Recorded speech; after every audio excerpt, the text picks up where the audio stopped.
Assalamualaikum warahmatullahi wabarakatuh. Izin memperkenalkan diri, nama saya Irgi Ikhlasul, NIM 240201020963. Saya merupakan salah satu mahasiswa pada Universitas Cyber Asia. Di sini saya ingin mempresentasikan jawaban saya mengenai soal ujian tengah semester dengan mata kuliah Business Intelligence.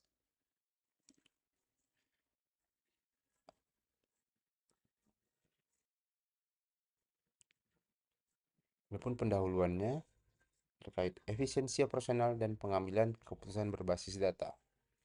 Peningkatan efisiensi operasional dan pengambilan keputusan yang lebih baik dalam bisnis dapat dicapai melalui struktur organisasi yang jelas dan pemanfaatan data yang terorganisir. Dalam presentasi ini, kita akan merancang struktur organisasi bisnis dengan unit-unit utama dan mengembangkan skema data warehouse untuk mendukung operasional tersebut. Kami juga akan membahas konsep OLTP atau Online Transaction Processing dan OLAP atau Online Analytical Processing. Bekerja untuk mengumpulkan dan menganalisis data. Lebih lanjut, kami akan menjelaskan konsep data multidimensi dan bagaimana data ini dapat diubah menjadi informasi yang berguna untuk strategi bisnis. Struktur organisasi bisnis yang efektif. Sebuah perusahaan yang efektif memerlukan struktur organisasi yang dapat mendukung operasional harian dan pengambilan keputusan yang strategis. Berikut adalah contoh struktur organisasi dengan beberapa unit utama. Terdapat ada 6 unit utama, unit produksi, unit supplier, unit keuangan, unit penjualan, unit IT inventory, dan unit SDM. Adapun unit produksi sendiri bertanggung jawab untuk memproduksi barang atau jasa sesuai standar kualitas dan kuantitas, mengelola proses produksi, pengawasan kualitas, dan pemeliharaan mesin. Kedua, unit supplier. Unit supplier bertanggung jawab terhadap persediaan bahan baku ataupun komponen, bernegosiasi dengan pemasok untuk kelancaran pasokan dan pengadaan yang efisien. Tiga, unit keuangan itu bertanggung jawab atas pengelolaan keuangan, termasuk laporan keuangan, pembukuan, dan perencanaan anggaran, memastikan arus kas lancar. Sedangkan di unit penjualan, itu berfokus pada pemasaran dan penjualan produk atau jasa yang kita jual. Berinteraksi dengan pelanggan untuk feedback dan perluasan pasar. Yang kelima, unit inventory mengelola itu bertanggung jawab untuk mengelola stok barang, baik bahan baku dan barang jadi, mengontrol level persediaan untuk menghindari kekurangan atau kelebihan stok. Yang keenam, unit SDM mengelola sumber daya manusia dan dari rekrutmen, pelatihan, hingga manajemen kinerja, memastikan produktivitas dan kepuasan karyawan. Dari setiap unit ini beroperasi secara terkoordinasi. Misalnya, unit penjualan berkomunikasi dengan unit produksi untuk ketersediaan barang, sementara unit keuangan memastikan proses berjalan dalam batas anggaran.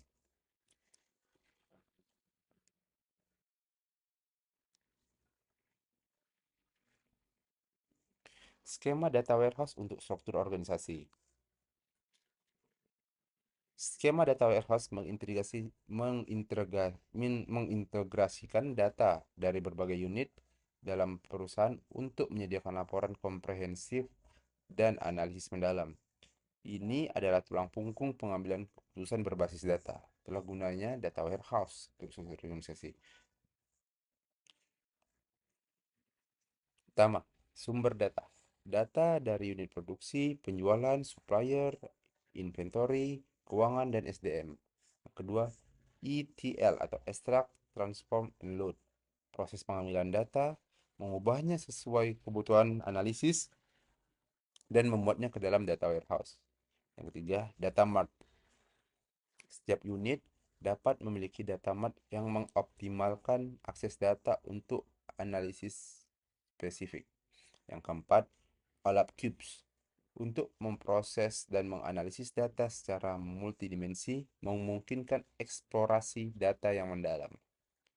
Skema ini memungkinkan data terpusat dan memudahkan pemrosesan analitik secara efisien, memberikan wawasan tentang kinerja perusahaan dalam berbagai aspek, dari operasional harian hingga strategi jangka panjang.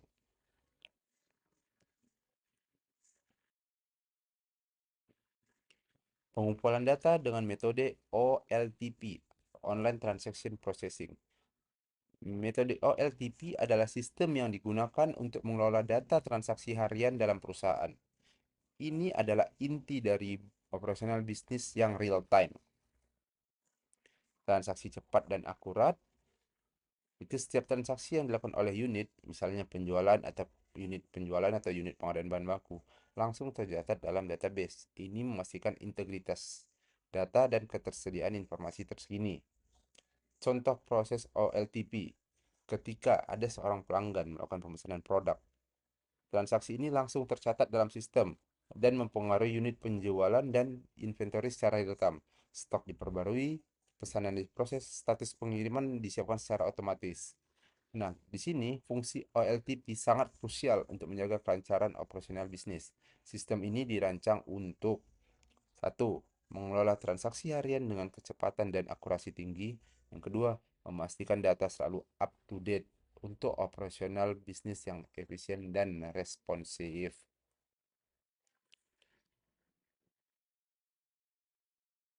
Ada kedua, pengumpulan data dengan metode OLAP atau Online Analytical Processing. Metode OLAP digunakan untuk menganalisis data yang telah terkumpul dalam data warehouse dengan cara multidimensi. OLAP memungkinkan penggunaan untuk menggunakan analisis dalam menggunakan berbagai dimensi, memberikan wawasan strategis yang tidak mungkin didapatkan dari data transaksional mentah. Ada dua jenisnya data mart. Setiap unit dalam organisasi memiliki data mart masing-masing. Misalnya, unit penjualan memiliki data penjualan terperinci, unit keuangan begitu pun memiliki data arus kas, dan unit produksi memiliki data efisiensi produksi. Ini memungkinkan analisis yang terfokus di setiap unit. Yang kedua, analisis multidimensi. Pengguna dapat memilih dimensi tertentu, misalnya penjualan per wilayah, per produk, per periode waktu. Itu adalah contoh memilih dimensi yang mana yang mau kita analisis dan mendapatkan insight yang lebih mendalam tentang kinerja unit. Ini memungkinkan eksplorasi data dari berbagai sudut pandang. Fungsi OLAP sangat penting untuk pengambilan keputusan strategis. Yang pertama, memungkinkan pembuatan laporan dan analisis data yang kompleks untuk mendukung perencanaan dan strategi bisnis. Kedua, menyediakan tampilan yang lebih luas dan komprehensif terhadap data yang telah dikumpulkan, mengungkapkan tren dan anomali terhadap bisnis yang kita jalani.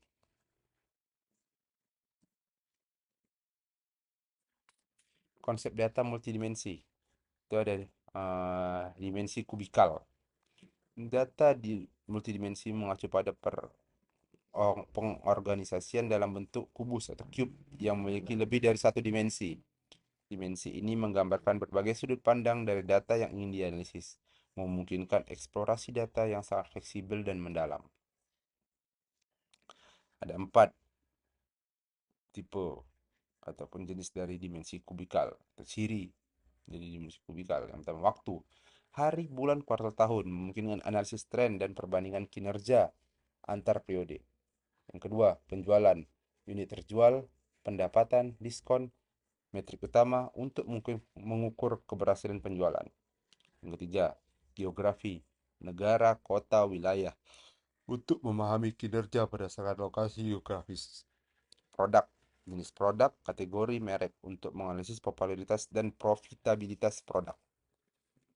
Setiap dimensi berfungsi sebagai sumbu dalam kubus dan setiap sel dalam kubus berisi data agregat. Misalnya, total penjualan untuk kategori produk tertentu di wilayah tertentu selama kuartal tertentu. Dengan pendekatan ini, OLAP dapat memberikan berbagai perspektif analitis yang sangat mendalam dan kaya, membantu bisnis membuat keputusan yang lebih cerdas.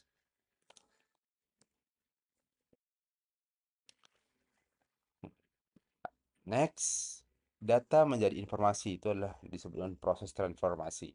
Proses transformasi data menjadi informasi terjadi ketika data mentah yang disimpan dalam data warehouse dianalisis menggunakan teknik OLAP dan dianalisis berdasarkan berbagai dimensi yang relevan dengan kebutuhan bisnis. Ini adalah langkah krusial untuk mengubah angka menjadi wawasan yang dapat ditindaklanjuti. 1. Data penjualan ke informasi analitik. Data penjualan yang tercatat di unit penjualan diubah menjadi informasi analitik yang menunjukkan tren penjualan berdasarkan waktu dan wilayah, membantu mengidentifikasi pasar potensial. 2. Data keuangan ke proyeksi dan anggaran. Data keuangan yang tercatat di unit keuangan dianalisis untuk membuat proyeksi keuangan dan perencanaan anggaran yang lebih baik, mendukung stabilitas finansial. Manfaat transformasi data ini sangat besar terhadap suatu bisnis organisasi. Pertama, membantu pengambil keputusan untuk merencanakan strategi yang lebih efektif berdasarkan informasi yang lebih akurat dan relevan. Kedua, memberikan wawasan yang lebih mendalam tentang kinerja bisnis secara keseluruhan, memungkinkan identifikasi peluang dan mitigasi risiko.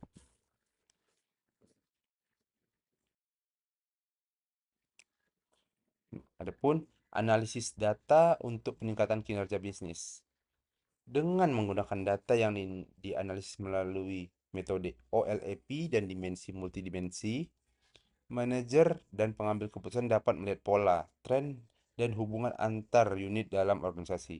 Ini adalah kunci untuk mengoptimalkan setiap aspek bisnis. Pertama, peningkatan penjualan. Analisis data penjualan per wilayah, per produk, atau per waktu memungkinkan perusahaan untuk mengidentifikasi pasar yang perlu lebih diperhatikan dan strategi pemasaran yang lebih efektif. Ini membantu dalam penargetan pelanggan dan pengembangan produk. Yang kedua, pengelolaan inventaris. Dengan menganalisis data inventaris, perusahaan dapat mengoptimalkan stok barang, menghindari overstocking atau stock out yang merugikan. Ini mengurangi biaya penyimpanan dan memastikan ketersediaan produk. 3. Optimasi keuangan. Analisis data keuangan memungkinkan identifikasi area pengeluaran yang tidak efisien dan peluang penghematan biaya, peningkatan profitabilitas secara keseluruhan. Aplikasi ini tidak hanya meningkatkan efisiensi, tetapi juga mendorong inovasi dan daya saing di pasar yang dinamis. Nah, inilah keuntungan dan tantangan menggunakan data warehouse. Data warehouse memudahkan perusahaan dalam melakukan pengambilan keputusan strategis. Memang yang didasarkan pada data yang lebih terorganisir dari dan terintegrasi dari berbagai unit bisnis. Saya bahas tentang keuntungan utama dulu penggunaan data warehouse. Pertama, keputusan lebih cepat, keputusan lebih akurat, 3. Analisis mendalam. Untuk keputusan lebih cepat, data yang sudah terorganisir memungkinkan keputusan dibuat lebih cepat responsif terhadap perubahan pasar. 2. Keputusan lebih akurat. Menggunakan data yang lebih lengkap dan terperinci mengurangi resiko kesalahan dalam pengambilan keputusan. Yang ketiga, analisis lebih dalam. Melalui OLAP, pengguna dapat menggali lebih dalam ke dalam data untuk mendapatkan insight yang lebih berharga dan strategis.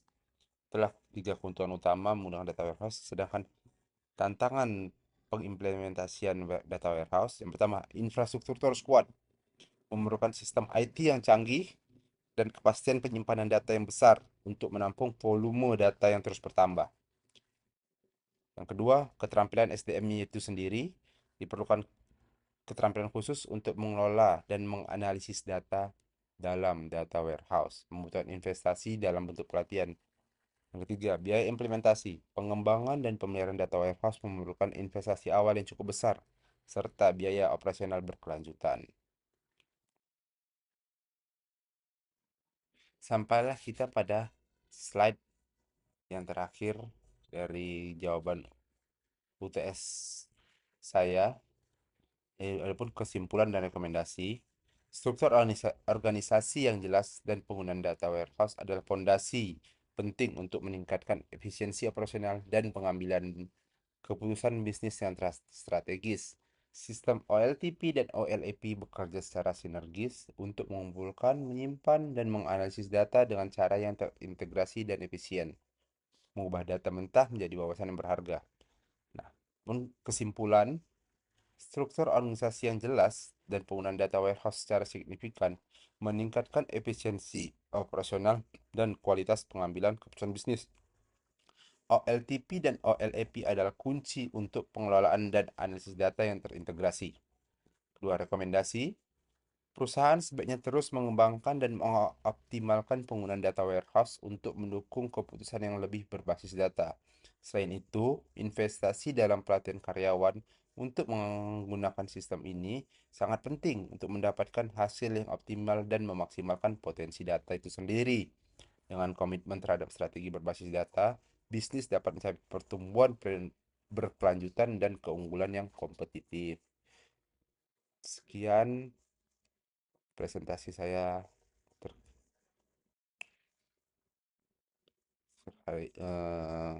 yang saya berikan atas ujian tengah semester mata kuliah bisnis intelijen. Mohon maaf apabila dalam penyampaian banyak kata yang salah. Wabillahi taufiq wal hidayah. Wassalamualaikum warahmatullahi wabarakatuh.